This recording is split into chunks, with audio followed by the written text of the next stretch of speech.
Hi నమస్తే, welcome to YoYo TV. 2019 Andhra Pradesh ఎన్నికలు మరికొద్ది రోజుల్లో ఇక్కడ ఎలక్షన్స్ జరగబోతున్నాయి. ఈ వచ్చే ఎన్నికల్లో ఈసారి ముఖ్యమంత్రి పీఠం మీద ఏ పార్టీ అభ్యర్థిని కూర్చోబెట్టబోతున్నారు, ఎవరు ముఖ్యమంత్రి కాబోతున్నారు, ఏ పార్టీ అధికారంలోకి రాబోతుంది, ఇలాంటి విషయాలు తెలుసుకునేందుకు మన యోయో టీవీ ఆంధ్రప్రదేశ్ రాష్ట్ర వ్యాప్తంగా పర్యటిస్తుంది. అందులో భాగంగా కర్నూలు జిల్లా నంద్యాల నియోజకవర్గానికి వచ్చాం.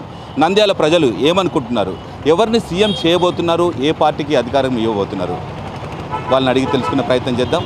వచ్చే ఎలక్షన్స్ మరికొద్ది రోజుల్లో ఇక్కడ ఆంధ్రప్రదేశ్లో ఎలక్షన్స్ జరగబోతున్నాయి. ఈ వచ్చే ఎన్నికల్లో ఎవరు ముఖ్యమంత్రి అయితే బాగుంటుంది అనుకుంటున్నావు అన్న? చంద్రబాబు నాయుడు అయితే బాగుంటుంది అనుకుంటున్నాను సార్. ఎందుకంటే తక్కువ చంద్రబాబు నాయుడే బాగుంటుంది అంటున్నావు, ఏం నచ్చింది మీకు? ఇప్పుడు పెన్షన్లు రెట్టింపు చేసినందుకు పేదవాళ్ళకు ఆయన దేవుడు రూపంలో చూసుకుంటున్నాను. ఎంతకాలం అయింది రెట్టింపు చేసి? అంటే ఈ నెల నుంచే ఈ నెల నుంచే ఎందుకు చేయాల్సి వచ్చింది? అంటే ఎలక్షన్లు వస్తున్నాయని. అంటే ఎలక్షన్లు వస్తున్నాయి కాబట్టి రెట్టింపు చేసిండ్రని అనుకోవచ్చు కదా. ఆయన పరిపాలన బాగుందా లేదా అని, బాగుందని ఎలా చెప్పగలుగుతున్నావు? లే, బాగుంది సార్ ఆయన పరిపాలన. ఏం నచ్చింది మీకు? గవర్నమెంట్ ఏదైనా రేషన్ కానీ ఏదైనా ఆఫీసులలో పోయినా కూడా బాగానే రెస్పాన్స్ ఇస్తున్నారు సార్. సరే, చాలా పథకాలు పెట్టాడు కదా చంద్రబాబు నాయుడు, మీకు ఏమైనా అందింది అందులో? అందింది సార్. మా మమ్మీకి ఇంతకుముందు వితంతు పెన్షన్ రాకుండా ఉండేది. ఈయన ఎమ్మెల్యే బ్రహ్మానంద రెడ్డి గెలిచినాక ఆయనకు పోయి చెప్తే ఆయన ఆఫీస్లో అప్లికేషన్ ఇచ్చింటే ఎంబడే శాంక్షన్ అయిపోయింది. లేకుంటే ఇంతకుముందు రాకుండా ఉండేది. ఎన్నిసార్లు పెట్టినా కూడా ఫెయిల్ అయిపోయింది.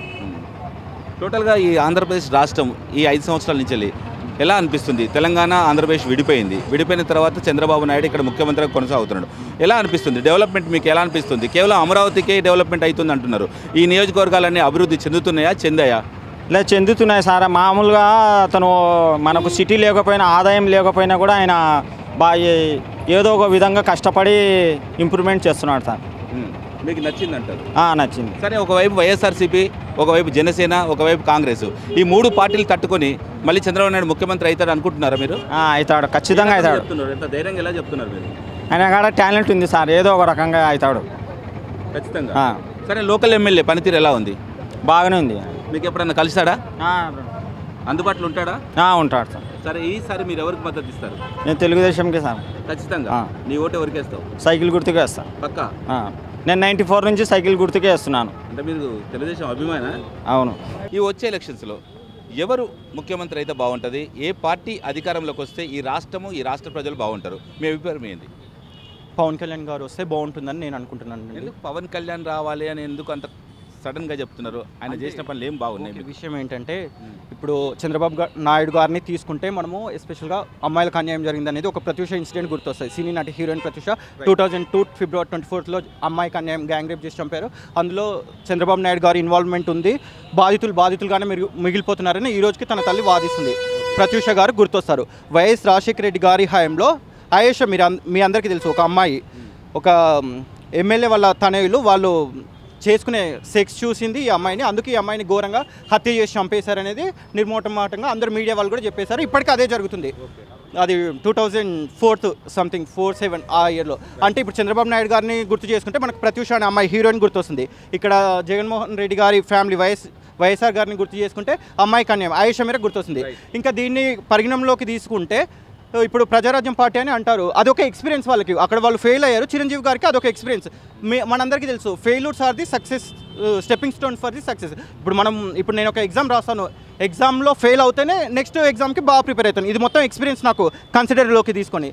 That's why to be frank that నేను పవన్ కళ్యాణ్ గారు అని నేను అనుకుంటున్నాను. యాజ్ ఏ ఇండివిజువల్గా, యాజ్ ఏ కామన్ మ్యాన్గా నేను పవన్ కళ్యాణ్ గారిని సపోర్ట్ చేస్తున్నాను. ఎందుకు సపోర్ట్ చేస్తున్నారంటే, న్యూమరస్ పీపుల్ ఇప్పుడు సోషల్ మీడియాలో ప్రతి యాక్టివిటీ చూస్తుంటాం. పవన్ కళ్యాణ్ గారి అభిమానులు చేసే యాక్టివిటీస్, వాళ్ళు పవర్లోకి రాకముందే న్యూమరస్ యాక్టివిటీ చేస్తున్నారు. అది ఎడ్యుకేషన్ ఫెసిలిటీస్ కానీ, వాటర్ ఫెసిలిటీస్ కానీ. గ్రామాల్లో వాటర్ ఫెసిలిటీస్ ఉండదు, అక్కడ వెళ్ళి వాళ్ళు వాటర్ ట్యాంక్స్ కన్స్ట్రక్ట్ చేస్తున్నారు. వాటర్ ట్యాంక్స్ కానివ్వండి, ఫుడ్ ఫెసిలిటీస్ కానివ్వండి. నీడీ పీపుల్కి, maximum needy people, down trodden పీపుల్ ఎవరెవరైతే ఉన్నారో, ఎవరైతే జెన్యూన్ ఉన్నారో వాళ్ళకి వీళ్ళు వాస్తవికంగా హెల్ప్ చేస్తున్నారు. కాబట్టి ఇంకో విషయం ఏంటంటే, వారసత్వ రాజకీయం అండి. ఇప్పుడు మనం అబ్జర్వ్ చేస్తున్నాం, నిరంకుశ పాలన అని మనం హిస్టరీలో చదువుతున్నాము. బట్ మనకి ఇప్పుడున్న ఫ్రీడమ్ అని అంటున్నాము, మళ్ళీ ఇండిపెండెన్స్ అని అంటున్నాము, మళ్ళీ మనం నిరంకుశ పాలననే ఉన్నాము. ఇప్పుడు హెరిడిటీ కాదా అండి? ఇప్పుడు చంద్రబాబు నాయుడు గారు ఉన్నారు సీఎంగా, తను మనము నిజం చెప్పాలంటే ఊహ తెలియనప్పటి నుంచి సీఎంగా చేస్తున్నారు. నిరంకుశ పాలన నాకు తెలిసి ఇది ఒక నిరంకుశ పాలన. What ever it may be, of the screen ఏం జరుగుతుంది అనేది ఇట్ డజంట్ మ్యాటర్, బట్ ఇది నిరంకుశ పాలన. ఇప్పుడు మళ్ళీ వైఎస్ఆర్ చనిపోయాక వాళ్ళ కొడుకు వెంటనే సీఎం అవ్వాలనుకున్నారు అనేది నేను ఒక్కని కాదు, పీపుల్ మొత్తానికి తెలుసు, పీపుల్ ఎవిడెన్స్, నేను ఒక్కని కాదు.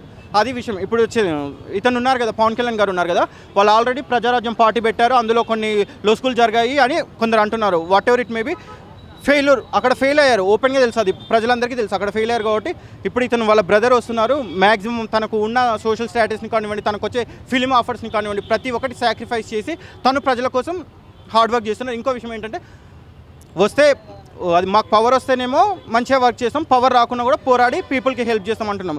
ఎక్కడ చూసినా వాళ్ళు పీపుల్నే కన్సిడర్ చేస్తున్నారు. మొత్తానికి పీపుల్కి మేము హెల్ప్ చేయడానికి రెడీగా ఉన్నాము. జనసేన నాయకులు కానివ్వండి, పవన్ కళ్యాణ్ గారు కానివ్వండి, ఎవరైనా సరే మేము పీపుల్కి హెల్ప్ చేయడానికి రెడీగా ఉన్నామని వాళ్ళందరూ కాన్ఫిడెంట్గా అంటున్నారు. రైట్, వారసత్వ రాజకీయాలని మీరు అంటున్నారు. చంద్రబాబు నాయుడు, ఎన్టీ రామారావు తర్వాత చంద్రబాబు నాయుడు అంటున్నారు, వైఎస్ రాజశేఖర రెడ్డి తర్వాత జగన్ అంటున్నారు, చిరంజీవి తర్వాత పవన్ కళ్యాణ్ గారిని ఎందుకు అనుకోలేకపోతున్నారు? మీకు ఒక విషయం ఇక్కడ క్లారిటీ ఇస్తాను నేను.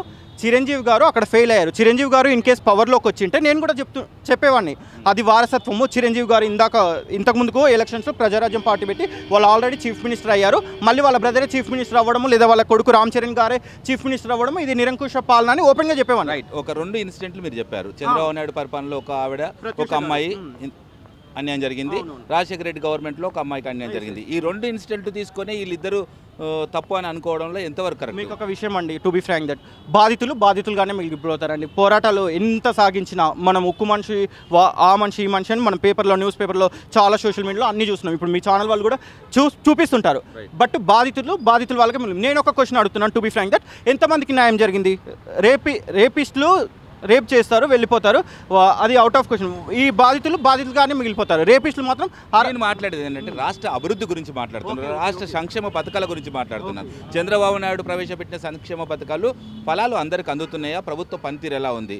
జగన్ వస్తే ఏం చేస్తాడు, చంద్రబాబు నాయుడు ఏం చేసిండు? ఈ 2 కారణాలు నాకు చెప్పండి. 2 ఎవరు ముఖ్యమంత్రి అయితే బాగుంటుందని చెప్పండి. నేనైతే జగన్ గారిని చంద్రబాబు నాయుడు గారిని కన్సిడర్ చేయట్లేదండి. పవన్ కళ్యాణ్ గారు వస్తే బాగుంటుందని నేను ఎక్స్పెక్ట్ చేస్తున్నాను. ఆంధ్రప్రదేశ్ అభివృద్ధి దిశలో ఉందా? అభివృద్ధి ఏం జరగలేదా? గత పాలకులు చేసిన అభివృద్ధి ఉందా? ఇప్పుడు చంద్రబాబు నాయుడు వచ్చిన తర్వాత అభివృద్ధి బాగా జరిగిందా? ఇంకా డెవలప్మెంట్ ఉంటే బాగుంటుందండి. పూర్తిగా డెవలప్ అయిందని మాత్రం చెప్పను కూడా. పూర్తిగా వస్తే డెవలప్మెంట్ అవుతుంది. పవన్ కళ్యాణ్ గారు అని నేను చెప్తున్నానండి. మీరు మద్దతు ఇస్తే ఎవరికి ఇస్తారు మద్దతు? పవన్ కళ్యాణ్ గారు పక్కా 100% కాన్ఫిడెంట్ ఇన్ దట్. మరి కొద్ది రోజుల్లో ఎలక్షన్స్ రాబోతున్నాయి. ఈ వచ్చే ఎన్నికల్లో ఎవరు ముఖ్యమంత్రి అయితే బాగుంటుంది, ఏ పార్టీ అధికారంలోకి వస్తే బాగుంటుంది? మీ అభిప్రాయం ఏంటి? తెలుగుదేశం వస్తే బాగుంటుంది. తెలుగుదేశం రావాలంటున్నారు. ఎందుకు తెలుగుదేశమే రావాలనుకుంటున్నారు? సంక్షేమ పథకాలు ఏమి ఇచ్చినాడు కదా. ఏమున్నాయి పథకాల పేర్లు చెప్పండి కొన్ని. పింఛన్ ఇచ్చినాడు, షాప్లో ఇవి ఇచ్చినాడు, కుర్చీలు ఇచ్చాడు. మీరు ఇక్కడ సెలూన్ నడుపుకుంటున్నారు కదా, ప్రభుత్వం నుంచి వెళ్ళి మీకు సెలూన్కు సంబంధించింది ఏదైనా పథకం అందిందా మీకు? అందింది. ఎంతవరకు అందింది? కుర్చీలు ఇచ్చినారు. ఎలా అనిపిస్తుంది ప్రభుత్వం? బాగానే ఉందా? మళ్ళీ ఈసారి ఎవరు రావాలనుకుంటున్నారు? తెలుగుదేశమే రావాలనుకుంటున్నారు. తెలుగుదేశమే రావాలి, కానీ ముఖ్యమంత్రి ఎవరు కావాలి? ఎవరు అంటే ఏం చెప్తాడు? చంద్రబాబు నాయుడు కదా ఉండేది, అతనే రావాలనుకుంటున్నారా? సరే, ఓకే. తను చేసిన పనులు ఈ 5 సంవత్సరాల్లో మీకు నచ్చినాయా?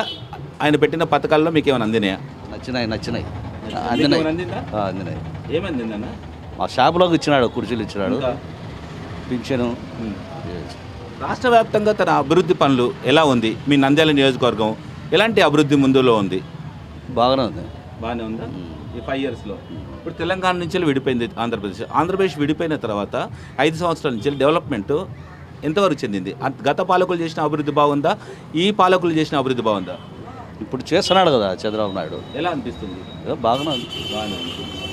మరి ఒకవైపు జగన్, ఒకవైపు జనసేన, మరోవైపు కాంగ్రెస్, ఈ 3 పార్టీలను తట్టుకొని ఈసారి మళ్ళీ చంద్రబాబు నాయుడు ముఖ్యమంత్రి అయ్యే అవకాశాలు ఉన్నాయంటారా? రావచ్చు. మీ అభిప్రాయం ఏంటి? రావచ్చు అనుకున్నా. వస్తారనుకుంటున్నావా లేదా? వస్తాడు అనుకున్నా. సరే, ఈసారి మీరు ఎవరికి మద్దతు ఇస్తారు? ఒకవేళ మద్దతు ఇచ్చేది ఉంటే? చంద్రబాబు నాయుడు పక్కా. మరి కొద్ది నెలల్లో ఎలక్షన్స్ రాబోతున్నాయి ఆంధ్రప్రదేశ్లో. ఈ వచ్చే ఎలక్షన్స్లో ఎవరు ముఖ్యమంత్రి అయితే బాగుంటుంది, ఏ పార్టీ అధికారంలోకి వస్తే ఈ రాష్ట్రం బాగుంటుంది, ఈ రాష్ట్ర ప్రజలందరూ బాగుంటారు? మనకు చాలా పార్టీలు ఉన్నాయి కదా సార్, ఎవరు కూడా ప్రజాసేవ చేయడానికి వస్తామని అంటున్నారు. ఇప్పుడు ఉన్న ఎక్స్పీరియన్స్ క్యాండిడేట్ అయితే మన చంద్రబాబు నాయుడు గారే. మరి జగన్ గారు కూడా లీడింగ్లో ఉన్నారు. అలాగే తర్వాత మన పవన్ కళ్యాణ్ గారు కూడా సేవ చేస్తామని వచ్చినారు. మరి దాన్ని మరి ప్రజలే డిసైడ్ చేయాలి ఎవరు రావాలి అనేది. యాజ్ ఒక ఓటర్గా ఈ నంద్యాల నియోజకవర్గ ఒక ఓటర్గా నేను మిమ్మల్ని అడుగుతున్నాను, మీరు మద్దతు ఇవ్వాలనుకుంటే ఏ పార్టీకి మద్దతు ఇస్తారు? మీరు ఓటేయాలనుకుంటే ఏ పార్టీకి ఓటేస్తారు? ఎవరి పనితీరు నచ్చి మీరు ఓటేయాలనుకుంటున్నారు? సార్ ఇప్పుడు ప్రజెంట్గా ఉన్న గవర్నమెంట్ అయితే చేస్తూనే ఉంది. ఇప్పుడు వచ్చే గవర్నమెంట్ కూడా ఇన్ కేసు చంద్రబాబు నాయుడు గారు కాకుండా వేరే వాళ్ళు వచ్చినా అని చేస్తామని అంటున్నారు. సో ఫస్ట్ ప్రయారిటీ అయితే టీడీపీకే ఉంటుంది. తర్వాత మనం జగన్కి అయితే సపోర్ట్ చేయొచ్చు. సరే, చంద్రబాబు నాయుడు పనితీరు బాగానే ఉంది, చేస్తున్నాడు, సీనియర్ ఎక్స్పీరియన్స్ క్యాండిడేట్ అంటున్నారు. ఈ 5 ఇయర్స్లో తను చేసిన అభివృద్ధి పనులు మీకు నచ్చాయా? నచ్చితే ఏమేమి అభివృద్ధి పనులు మీకు నచ్చినాయి? సార్ ఇప్పుడు ఒకరు ఏదైనా పని చేస్తున్నారంటే అన్నీ మనకు నచ్చవు సార్. అలాగని అన్నీ ఫెయిల్యూర్ కాదు, అలాగని అన్నీ సక్సెస్ కావు. దాంట్లో మ్యాక్సిమం బాగున్నట్టు ఉంటాయి, కొన్ని ఇంప్లిమెంటేషన్ కాకునేట్టు ఉంటాయి. సో ఇప్పుడు వరకైతే బాగానే ఉంది సార్, బాగానే ఉంది. మీకు నచ్చిన పథకం ఏంటిదల్లా? మీకు అందిన పథకం ఏంటిది?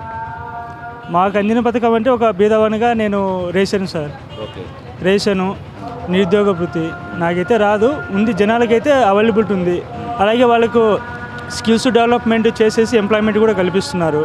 అలాగే మన లోకల్ లీడర్స్ కూడా, పొలిటీషియన్స్ కూడా అలాగే ఎంప్లాయ్మెంట్ జాబ్ మేళాస్ కండక్ట్ చేస్తున్నారు. సో ఈ విధంగా కూడా మనకు యూత్కు హెల్ప్ చేస్తున్నారు. పెద్దవారికి పింఛన్ కూడా పెంచేస్తున్నారు. సో బాగానే ఉంది సార్. టోటల్గా పథకాలన్నీ బాగానే ఉన్నాయి, రాష్ట్రం అభివృద్ధి దిశలో నడుస్తుంది అంటారు మీరు? ఖచ్చితంగా అలాగే అనుకోవాలి సార్. ఎవరు వచ్చినా అని మేము చేస్తామని అంటారు. మనం ఒక్కరం కాదన్న వల్ల అది ఎన్నికపోదు, అవునన్న వల్ల ముందుకేం పోదు. హలో, మిమ్మల్నే యోయో టీవీ యాప్ డౌన్లోడ్ చేసుకున్నారా? ఇంకా లేదా? మీ యాప్ స్టోర్కి వెళ్ళి వెంటనే డౌన్లోడ్ చేసుకోండి.